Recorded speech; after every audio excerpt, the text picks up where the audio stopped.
बिस्मिल्लाहिर्रहमानिर्रहीम। आज हम बात करेंगे टीयर ट्रफ डिफॉर्मिटी, यानी आंखों के नीचे गड़े पड़ जाना, आंखों के नीचे खड्डे पड़ जाना। आपको मैं मुख्तलिफ तस्वीरों के जरिए बात समझाऊंगा कि किस तरह आंखों के नीचे गड़े पड़ जाते हैं और कौन सी बेहतरीन होम्योपैथिक दवाइयां इसको जो है मुकम्मल तौर पे सही करेंगे। हम इसको थोड़े डिटेल से पढ़ लेंगे ताकि हमारा मसला हमेशा के लिए खत्म हो जाए। आंखों के नीचे गड़े पड़ जाना एक अलामत, दूसरी लाइन बन जाना, आंखों के नीचे खास लाइन बन जाना, जैसा कि आप इस तस्वीर में देख सकते हैं। चेहरा कमजोर महसूस होना और इस तरह पूरे चेहरे पे आंखें एक ऐसा मर्ज दिखने लगती हैं कि जैसे आंखों का कोई मर्ज है या आंखें खराब हो चुकी हैं। बहुत सारी अलामत हैं, जल्दी जल्दी आपको बताऊंगा ताकि आप समझ जाए। नंबर एक, उम्र बढ़ना। उम्र बढ़ने से आपकी जल्दी लचक कम होती जाती है, जिसकी वजह से ये आंखों के नीचे गड़े पड़ते हैं। दूसरा, जेनेटिक फैक्टर है, यानी आपको खानदानी तौर पर भी ये मसला मुंतकिल होता है। तीसरा ये है कि फैट लॉस, जो लोग बहुत ज्यादा डाइटिंग करते हैं उनके जिस्म में फैट लॉस होता है, चर्बी की मिकदार कम होती है। चर्बी की मिकदार कम होने से भी आंखों के नीचे गड़ा और ये लाइन पड़ जाती है।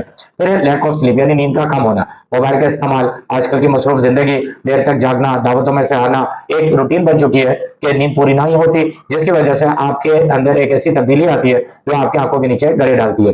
डिहाइड्रेशन, पानी का कम होना, पानी का इस्तेमाल कम करना और ऐसी बीमारी होना जिससे आपके जिस्म के अंदर पानी की मिकदार कम हो जाए तो भी आंखों के नीचे गड़े पड़ जाते हैं। और एक बहुत बड़ी वजह है स्ट्रेस एंड फटीग, यानी जहनी दबाव और थकन।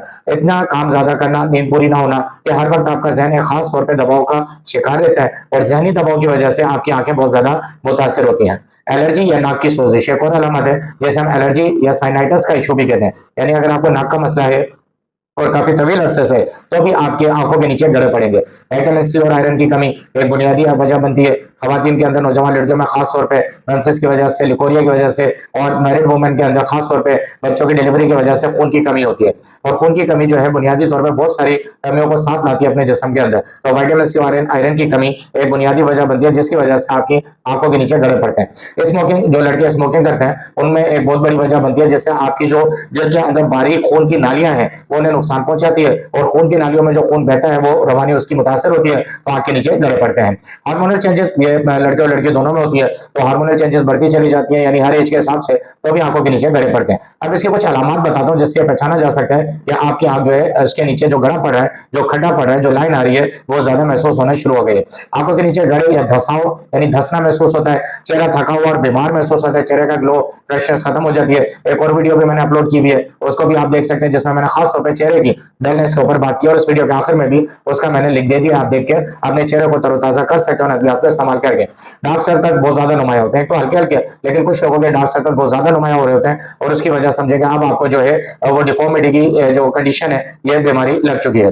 जेल पतली और नाजुक महसूस होना शुरू होती है और आंखों के नीचे सूजन और पफिनेस, यानी ये खास लाइन से उभरी हुई सूजन आई हुई आंख महसूस होती है और आंख के नीचे एक ऐसी लकीर बन जाती है जो सूजी हुई होती है। ये भी एक खास अलामत है अगर आपके जिस्म के अंदर ये चीजें मुतासर होती हैं। आंखों के स्याह हल्के बन जाते हैं। मेकअप करते वक्त अनइवन लुक, यानी जब आप मेकअप करते हैं तो पूरा चेहरा खूबसूरत दिखाई देता है और आंखें जो है आपकी वो बदनुमा सी दिखाई देना शुरू हो जाती हैं। और रोशनी के अंदर आपका चेहरा और भी ज्यादा बुरा दिखाई देना शुरू होता है, यानी आंखों के नीचे दायरे, आंखों के नीचे गड़ा जो है वो नुमाया दिखता है। तो जब आंखें मुतासर होती है और आपके चेहरे का और मेकअप के बाद भी ये बुरी लगना शुरू होती है तो डेफिनेटली आपके अंदर सेल्फ कॉन्फिडेंस की कमी आना शुरू हो जाती है। ये जो टीयर ट्रफ डिफॉर्मिटी है इसकी बहुत सारी वजूहात हैं, ये अलामत हैं, वजूहात हैं जो मैंने आपके साथ डिस्कस की। अब मैं थोड़ा सा एक एक को थोड़ा मजीद वजाहत से बयान कर दूं। जैसे विटामिन सी की कमी है, इससे होता है कि आपके जल्द के अंदर कोलेजन एक खास विटामिन है जो जरूरी है, जो मौजूद होना जरूरी है। कोलेजन एक ऐसी चीज है जो प्रोटीन बनाता है और प्रोटीन की वजह से जल्द आपकी मजबूत, लचकदार और जवान रखती है। अब जब कोलेजन पर असर पड़ता है खुराक की कमी की वजह से, नामुनासिब ग़िज़ा की वजह से, तो आपकी आंख की जल्द जो है वो पतली होती है और आंख अंदर की तरफ धसी हुई महसूस होती है। विटामिन के एक दूसरा इशू है जिसकी वजह से आंख के नीचे डार्क सर्कल आना शुरू हो जाते हैं। खून की बारीक नालियां, कैपिलरीज, ये उनको मजबूत करते हैं। जब विटामिन के की कमी होगी तो आपकी खून की बारीक नालियां जो कैपिलरीज हैं वो कमजोर पड़ेंगी और उनके दबाव की वजह से जो है उसके नीचे डार्क सर्कल, स्याह धब्बा आपको दिखाई देना महसूस होता है। तो विटामिन ई है, ये जल्द के सेल्स को डैमेज होने से बचाता है। अगर विटामिन ई आपके जिस्म में कम है तो आपके जिस्म को सेल्स जो है वो डैमेज होंगे, यानी कि बर्बाद होंगे, तबाह होंगे, नुकसानदेह होंगे। तो जब सेल्स डैमेज होते हैं तो आंख के नीचे वैसे एक बारीक झिल्ली बन चुकी है, बहुत सारी विटामिन ई, विटामिन सी की कमी की वजह से, आयरन की कमी की वजह से, तो वो तेजी से ये जल्द अंदर की तरफ धंसना शुरू हो जाती है। तो इन तमाम तर चीजों को हम होम्योपैथिक दवाइयों के जरिए कवर करेंगे। और अब मैं आपको वो होम्योपैथिक दवाइयां बता रहा हूं जो इस मसले को आसानी से हल करेंगी और ये तमाम जो कमी अभी मैंने आपसे डिस्कस की है उसको मुनासिब तरीके से पूरा करेंगी।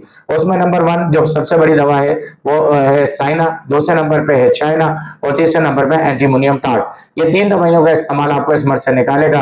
1 नंबर दवा को आप सुबह के वक्त इस्तेमाल करें 10 कतरे 1 घूंट नीम गर्म पानी में डाल के, 2 नंबर दवा को दोपहर के वक्त इस्तेमाल करें 10 कतरे 1 घूंट नीम गर्म पानी में डाल के, और 3 नंबर दवा को आप शाम के वक्त इस्तेमाल करें 10 कतरे 1 घूंट नीम गर्म पानी में डाल के। यानी इन तीनों दवाइयों को आपने 10 दिन तक इस्तेमाल करना है, सुबह दोपहर शाम। उसके बाद 3 दिन का वक्फा देना है, फिर 10 दिन इस्तेमाल करना है, सुबह दोपहर शाम। इस तरीके से आप पूरे महीने इसको इस्तेमाल करेंगे, 3-3 दिन के वक्फे देके 3 दफा आपने इस्तेमाल करना है। उसके बाद इंशाल्लाह मुझे उम्मीद है कि आपका आंखों का ये मसला अच्छे तरीके से हल हो जाएगा। लेकिन अगर आपका ये मसला पुराना है, यानी कि ये दवाइयां उस सूरत में काम करेंगी जब आपका ये मसला इब्तदाई है, 3 से 4 माह पुराना है। लेकिन अगर आपका ये मसला बहुत पुराना है तो फिर आप मुझसे मेरे मुराब्ता करें, मुकम्मल अपना वजूहात और अलामात बताएं और मुकम्मल ट्रीटमेंट हासिल करें। आप बायो में जाके बड़ी आसानी से मेरा नंबर हासिल कर सकते हैं, मुझसे रब्ता कर सकते हैं। पूरी डिटेल मैंने बायो में दी हुई है, वहां से आप मुझसे रब्ता करें और मुकम्मल तौर पर मुकम्मल ट्रीटमेंट हासिल करें ताकि आपका ये मसला जो है जिंदगी भर के लिए खत्म। और जितनी भी तस्वीर से मैंने आपको समझाया है ये सारे के मसले खत्म और आपका चेहरा खूबसूरत और शादाब दिखने लगे। और खास तौर पे आपकी आंखें आपके चेहरे की खूबसूरती की सबसे बड़ी नुमाया निशानी है और आपकी आंखें बेहतर से बेहतरीन दिखने लगे। वीडियो देखने का बहुत बहुत शुक्रिया।